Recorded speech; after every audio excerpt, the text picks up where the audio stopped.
Okay, good morning and welcome. Good morning because it's the 0900 and first turn of the game.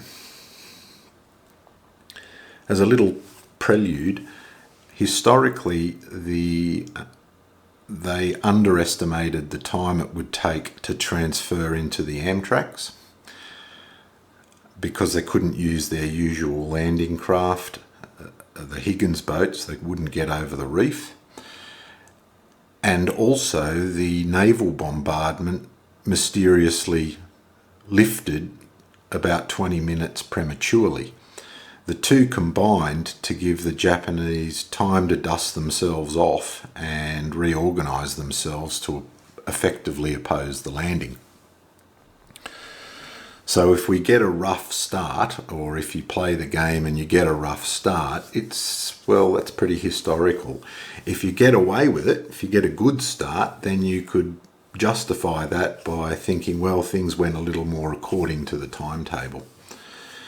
Now, for the game purposes, we start the westernmost landings and we work our way east. North is actually this direction. So that's west, east and south. So we're actually coming into the northern side of the atoll. So we can begin the landing sequence and we start on R1. I've got the boys set out in their LVTs. We look at the first card, it says no drift, so they're staying on their line. And this one tells us that the LVT survives, the L2, and 3 pips out of the 4 survive. I'll take the hit on the support unit and they land on the beach. Next, drift 1 left and 2 steps. We're halved. The LVT takes a hit, so K Company is down to 2 steps. 2 steps. And it lands 1 hex inland. So straight onto that, and we have to do a close combat.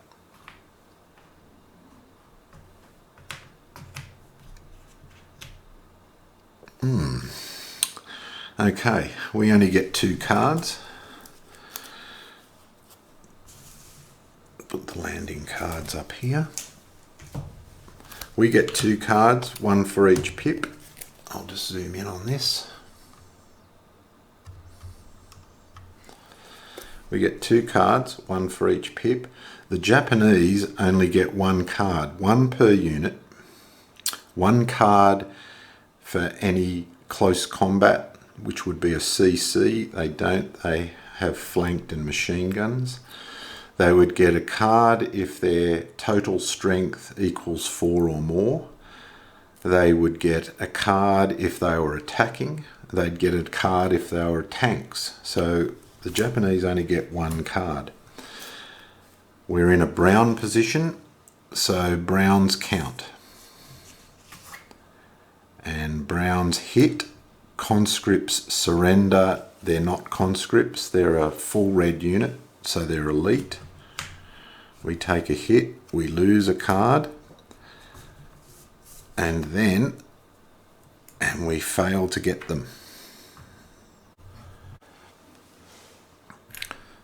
The Japanese unit is disrupted from close combat, and we're disrupted from close combat. Nasty. That's an opposed landing. Now we have the last landing on beach red 1. No drift. And that's a bit better. 4 steps onto the beach and the LVT survives.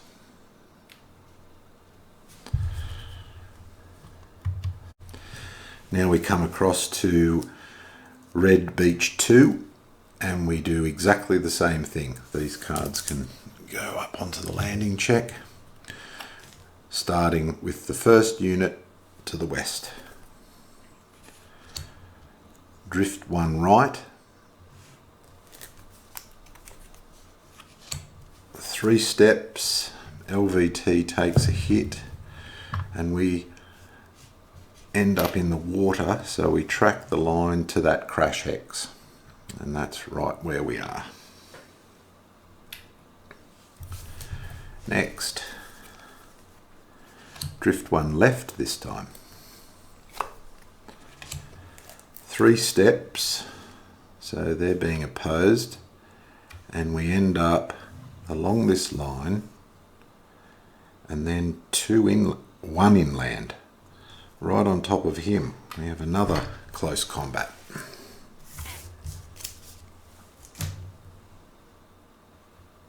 I'll bring them out here. Oof.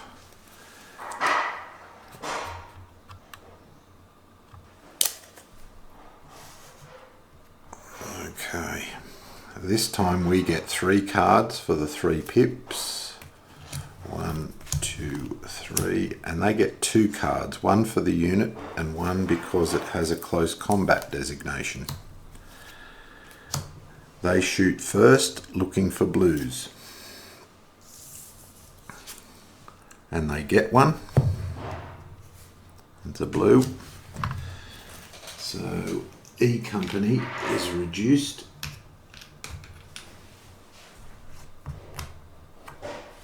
We lose a card. We draw, miss. Japanese draw, miss. We draw. Come on, blue, got him.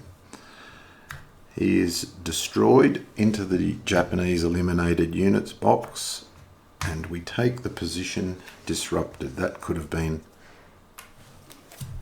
a lot worse, so we end up there and disrupted. This is the first time I've ever videoed anything, so bear with me. I bought a little microphone. Hopefully the sound's okay. The LVT took a hit. Okay, last landing on R2. No drift. I'll put him over here. 3. And in the water.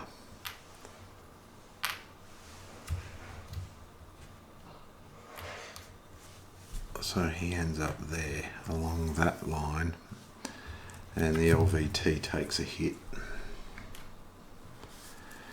Next landing sequence. R3 now, drift 1 to the right, 4 and on the beach. That's as good as it gets. And the LVT survived. Let's hope that continues for R3. Maybe the Japanese aren't quite prepared. Drift 1 left and 4 and on the beach. This is going much better here. And the LVT survived. And now for the engineers. Drift 1 to the right, and wow, 4 and on the beach. So everything survived on R3. So what I was saying earlier, clearly that side was more prepared for us than here. So that's the landing sequence. Now we have an event sequence. On the first turn, the event sequence is simply place 2 Japanese depth markers. Up here is probably a good example to describe this.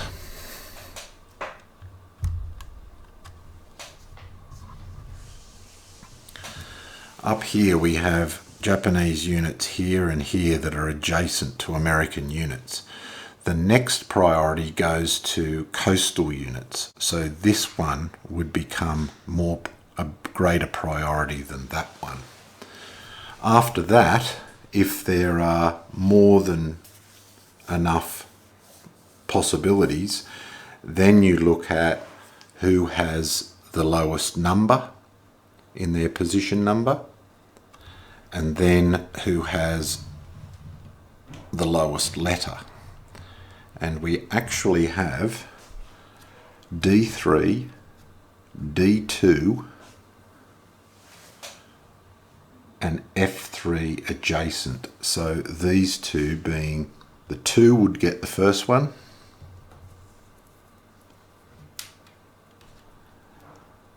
and then it's 3 and 3, but D is lower than F, so he gets the second one. So because we got in unopposed on this beach, they have rushed reinforcements in there. Now we do the Japanese fire card. The Japanese fire card is red, purple and blue.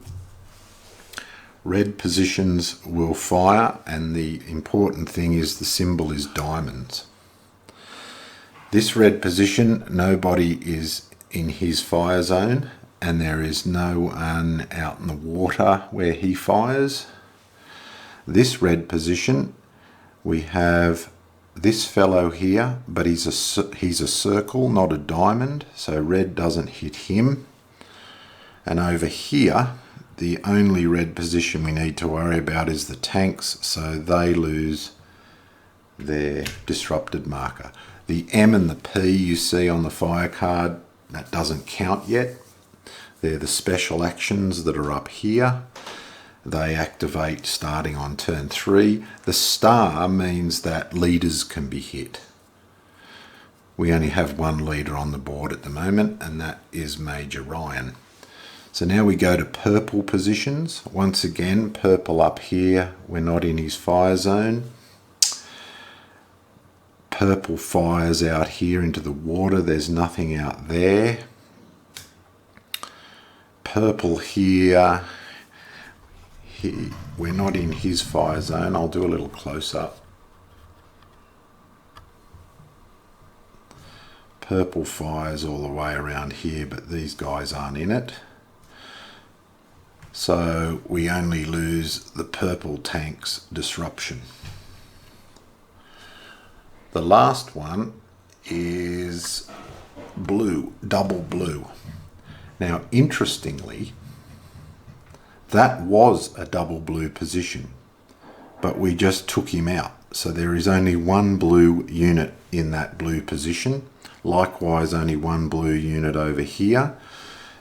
The card says it needs to have at least 2 units. The only Japanese blue position with 2 units in it is way over here on R1, and we have no units in his fire zone, so we actually dodged a huge bullet and didn't get hit by Japanese fire. Fantastic. Right, it's on to our action phase. I've had a look at where we're in danger. We have 2 disrupted units. There's nothing we can do with those. This is critical. We're overstacked. We have 3 units. So we're going to have to spend an action to break that up. Otherwise, we would have to eliminate units to get down to the 2 unit stacking limit. So I'm going to use one action there to move the engineers off, and we'll turn those sideways to say that we've spent an action.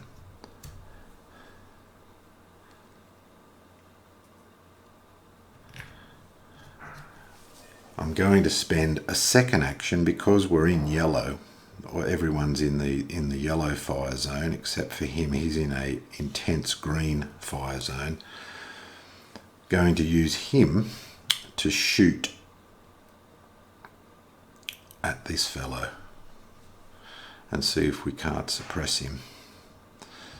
So we have 7 factors. He is doubled, so we reveal him. He is 1 strength, so he's B2. We're 7 to 2. We have the weapons, so he's more than doubled, and we have the weapons. We reveal the coastal marker. He needs demolitions. We have demolitions with a full strength infantry unit, so we have the weapons. Doubled to 2, plus 1 is 3, 7 to 3, doubled, we get him. And he goes into the eliminated units box. So that was a successful attack. We still have the green position to worry about. We have one more action we could spend over here, because we are limited as to what we can do over on R1.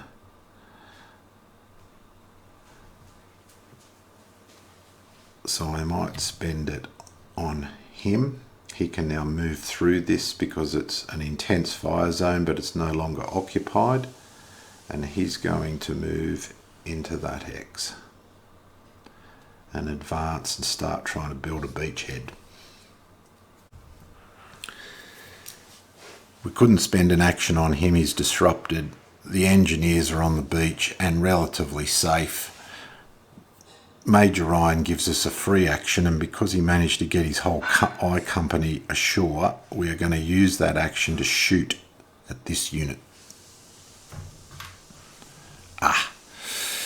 So he's 1 doubled in buildings, or would be doubled anyway because he's behind the seawall. So he's 1 to double to 2. We are 7 factors. So we're more than double him, but we don't have the weapons. So we can't get him, we can't destroy him, but we definitely suppress him. And we now know that he needs to be close assaulted. And that is the end of the first turn.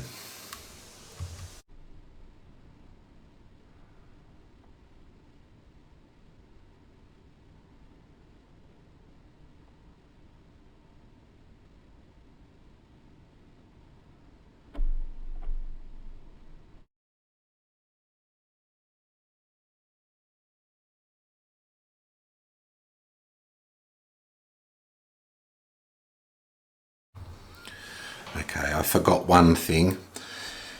In the last turn, I should have removed these disruption markers.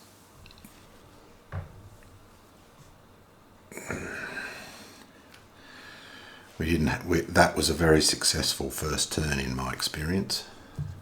The first wave was a success. Now for the second wave. And we begin the process again. Starting in the west. No drift. 4 and 2 hexes inland. See, he'll land there and then go 2 inland. Plonk. LVT survives. Next, I've got 2 pips of LVTs will carry a 4 strength unit. So I have 2 damaged LVT units stacked together to carry this fellow. No drift. 3.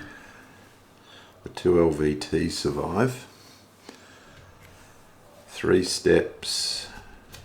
Would land there and go 1 inland. So on top of him, we have a close combat.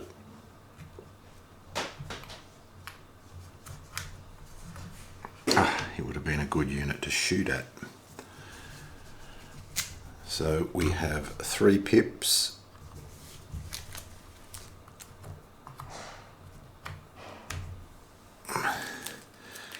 Three cards.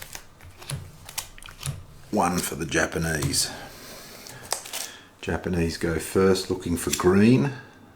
They miss. I hope I showed that to you. We hit back, we miss, and we keep going because they don't have any cards left. green, we get them. In close combat, he is eliminated. And we take the hex. We take the hex, we destroy the artillery position, and we are disrupted as a result of close combat.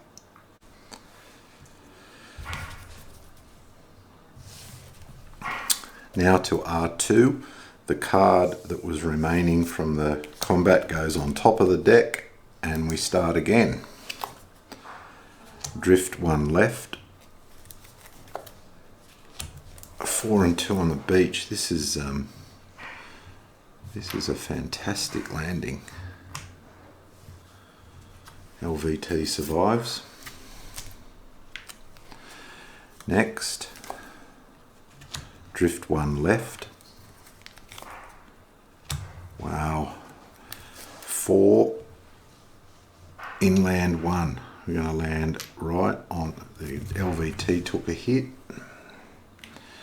and we land right on top of him. That is quite fortuitous. We have another close combat. We will have 4 pips, 4 cards. He gets 1, 2. So we get 4 cards. They get 2. Green is the position, so that's the colour that counts. They go first, they get a green, we get hit and lose a card. That would have been a hit too. We hit back, miss, they hit us, miss, but they get a reinforce event. They already have a depth marker, so they get another card. We're looking for greens, we miss. They're looking for greens, they hit. Not working out so fortuitous. And we lose our last card, and that is the combat.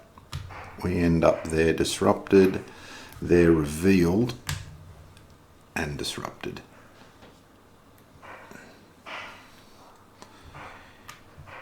Here, these guys in the water will wade 2 hexes closer to the beach. The engineers will land right there.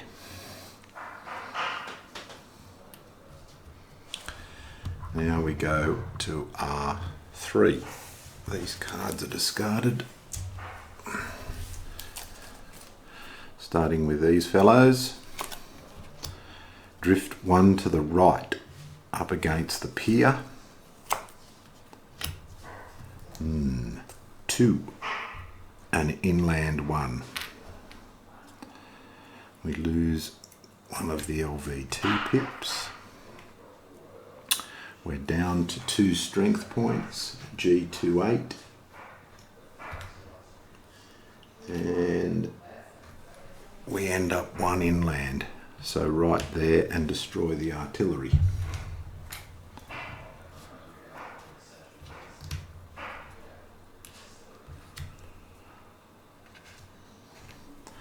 And now the last landing, drift 1 right, and 3 steps, LVT survives, 3 steps and 2 inland on top of him. That is unfortunate because that's now created an intense, if you have more than 4 pips in a hex, it becomes an automatically intense fire zone, and we're in blue and purple. Nasty.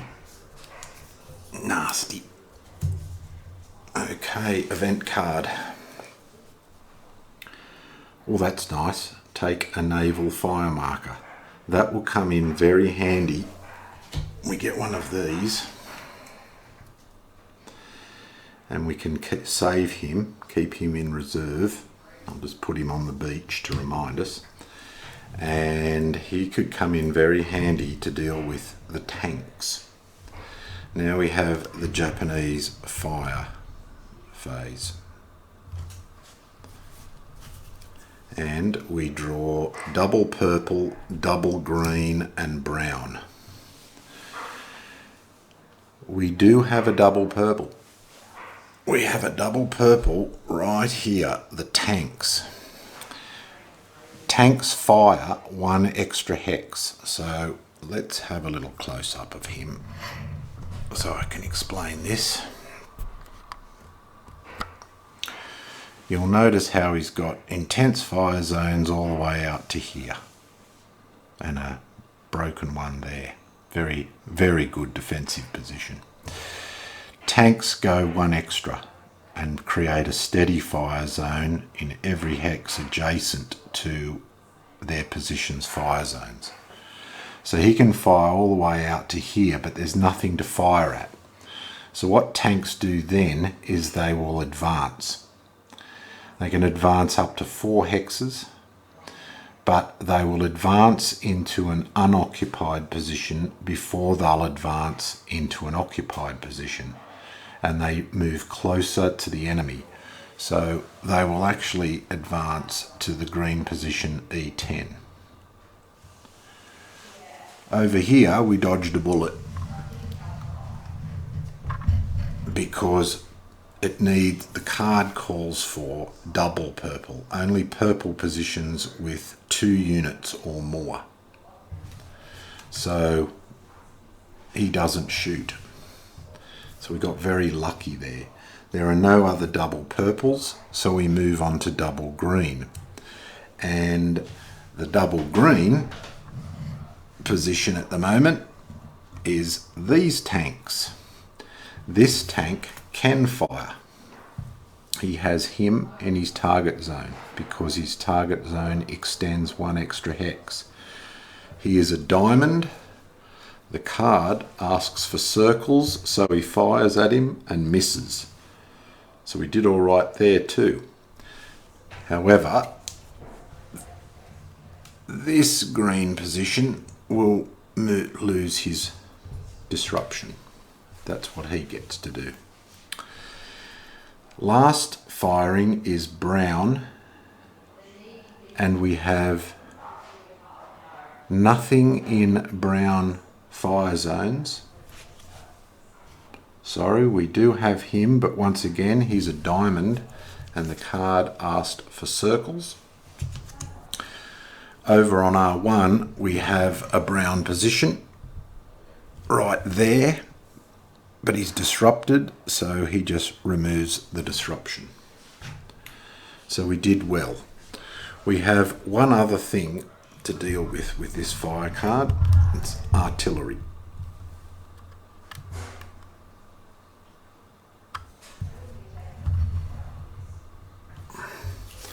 The card tells us that if the Japanese are occupying 5 or more artillery positions, the artillery will fire.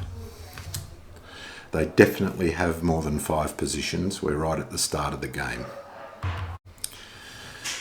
Okay, the way artillery works is artillery will first search. We will remind ourselves of the card. The card has a circle as the unit definition.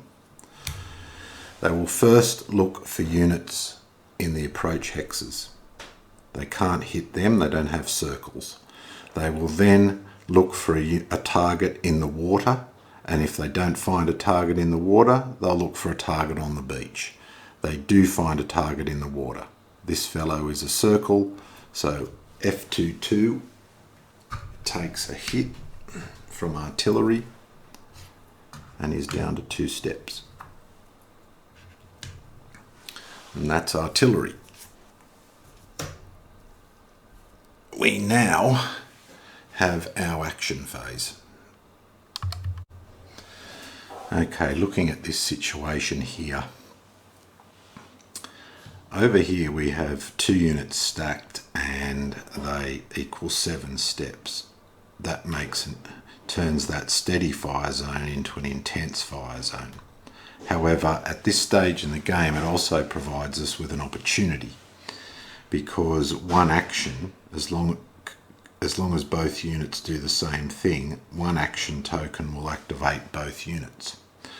So I'm going to use an action here and try and get rid of this purple unit that's in a strong point and will be doubled. We'll have 13 points and all the weapons, so we a reasonable chance.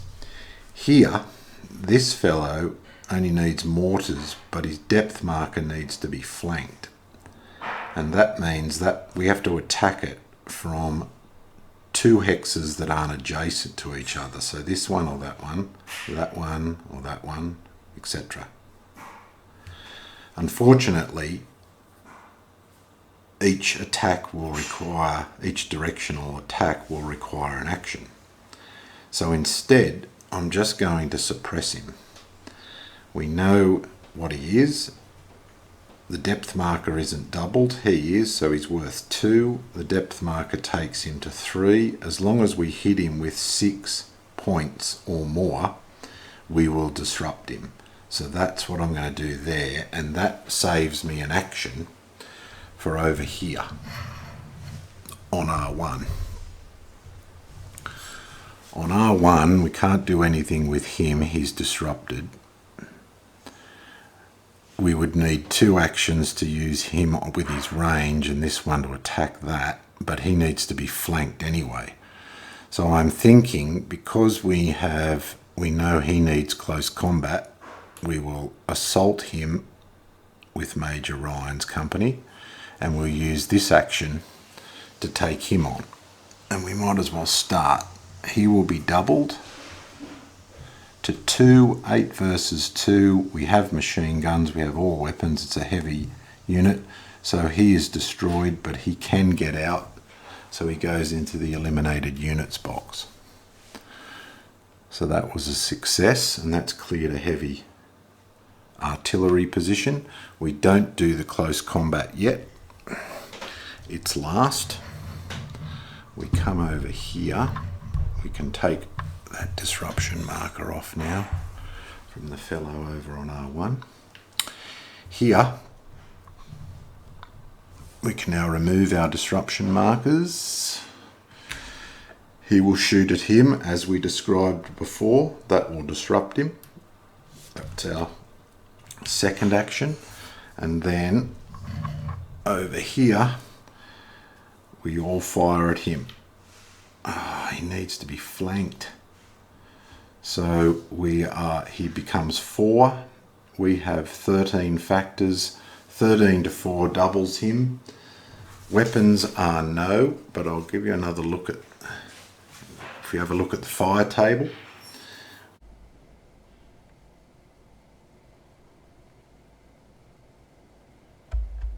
We doubled, but not weapons, we disrupt. Suppressing is an important part of avoiding casualties and working your way towards getting rid of them. Now, to finish off the turn, we do the close combat. Find out what's under this. Oh, that's right, we already know. Okay. We get a card for each pip, which is 4. Plus we get a card for having a hero. The Japanese get 1 card for the unit and 1 card for the close combat. But this time, instead of going first, they get rid of their disruption and we go first. Looking for yellow. Missed. Looking for yellow. Missed.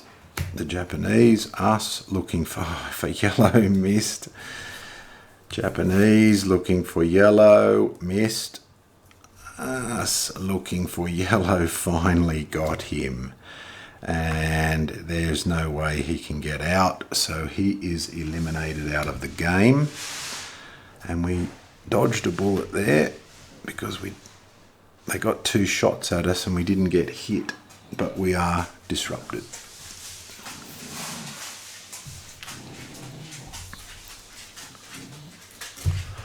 And that's the end of the second turn.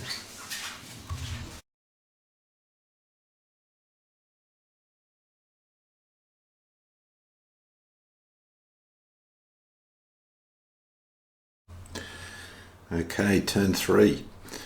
On turn 3, the first Japanese special action is revealed, and it is the R action. So if R comes up on a fire card, then we will get into how that affects the AI. First phase is the landing phase. As usual, we have 2 headquarters coming in on this turn. So we start with the one furthest to the west. It drifts 1 left. It can ignore that drift result, and it ends up on the beach, and the LVT survives. Headquarters can usually ignore a lot of the bad results. No drift. See, that would have been an absolute catastrophe in the landing. Everything lost, and ends up on the beach. So they did what we wanted them to do. Now we have the event phase. No ship to shore communication, all LVTs unavailable next turn. That's actually quite lucky for us because tanks are due next turn, and they don't need LVTs. So the tanks can now actually come onto the board, get set up. Now we have the next turn's reinforcements in the approach hexes. We can move on to the Japanese fire card, which is purple, which could hit armor, blue R, which will be active, and double green. So let me just have a spy around the map, and then I can close in to where these things are going to take place. Okay, first we have Red Beach 1, and I'll just put the fire card there. Purple, position up here, but we're outside of his fire zone, so he does nothing. The blue position gets an R result. What an R result does is if the units are coastal, which this unit is, adjacent to the beach, if the position's coastal, we place a depth marker. He doesn't fire, he just gets a depth marker, so he reinforces. Double green, the only green position over here is this one, and we occupy it, so we can move over to R2 and R3. And here we go. Oh, I should have moved this fellow onto the beach in the amphibious movement phase. He finally wades ashore. All right, here. Let's just get that right now, like that. I have to edit that out. Okay. Purple, right here. So he loses his disruption. That's what he does. And there are no other purple. Blue. We have a blue here, so he reinforces. These positions are digging in. And he's nasty because he's a strong point. Both of those double. And likewise over here, blue position, he digs in, gets a depth marker. Sorry, get my hands out of the way. They only do it if they're within 2 hexes of an American unit, or in this case, US units are in their field of fire, which was the case with... it wasn't the case with him. He would have reinforced anyway over on R1, so no, we've done nothing wrong. And here, double green. We have a single green there, but we have a double green here, which is tank unit. So he has that extended steady fire zone. He's looking for diamonds, and guess what he finds? Bingo, E Company, 2nd Battalion, 2nd Regiment takes another hit and is down to its last legs.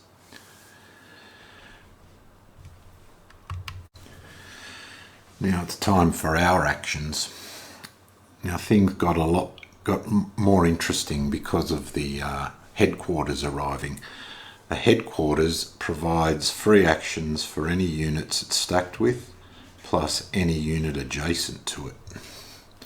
So we have a lot more decisions and a lot more things we can do. Now straight off the bat, let's see if I can do it so you can see what's going on. These 2 engineer units stacked here worth 3 points can have a free action. This fellow can have a free action, so that would make 6 points against this. Needs mortars.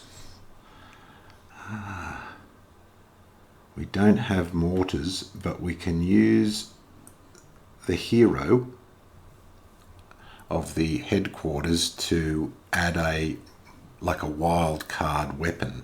So he can take care of the mortar requirement. We will achieve the flanking requirement because we are attacking from 2 hexes that aren't adjacent to each other. In a building means the unit's doubled, but the depth marker isn't, so he's worth 3. We have 6, and if we look at the fire chart, as long as we meet the weapons requirements and we double him, then the depth marker is eliminated and the unit is disrupted.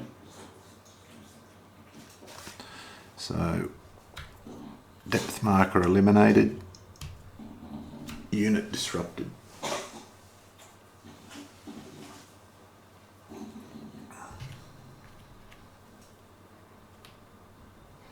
So he'll be a lot easier to deal with next time. So these units have moved.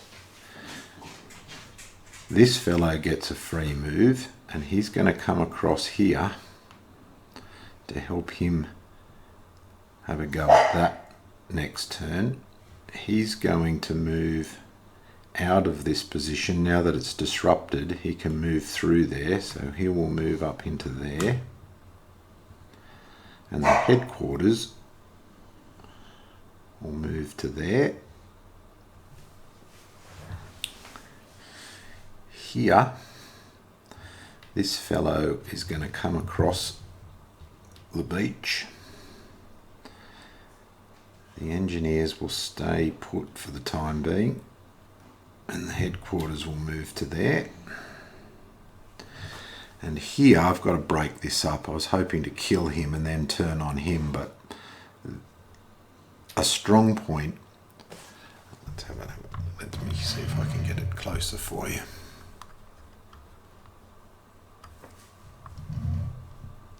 These are both strong points.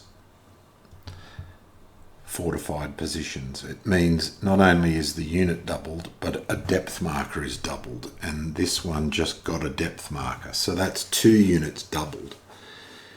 You know, the unit could be probably coastal unit up to 3, which would be 6 depth mark. You know, it's going to be a neat trick to take that out. So I need to break these guys up, otherwise they'll get murdered by intense fire in there, being 7 steps. So I'm going to spend an action and I'm going to move him out to there. Oh, they're both diamonds. That means if he fires twice, they will definitely get hit.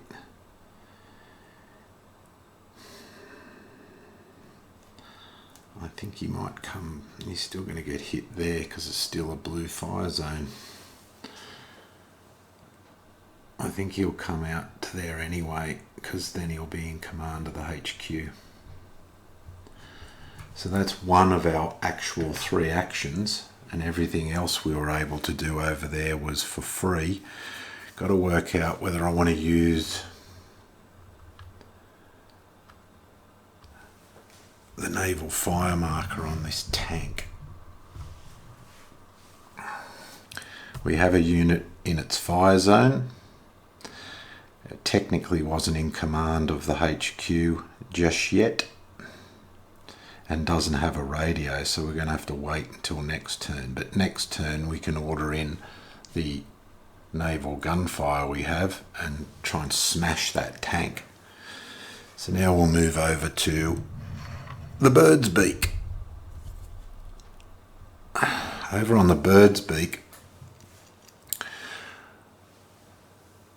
we've got this guy we've got to deal with, but at the moment he's not much of a danger to us, so we need, except to him. But this fellow needs to be flanked, and we're in position to do it. And my view is, in this game, if you're in the position to do something that requires a bit of work, like flanking or close combat or whatever, get it done. So I'll spend an action to activate him, an action to activate him. We'll be hitting him with 7. He's not doubled, he's just in the palm trees. So 7 versus 3 will double him.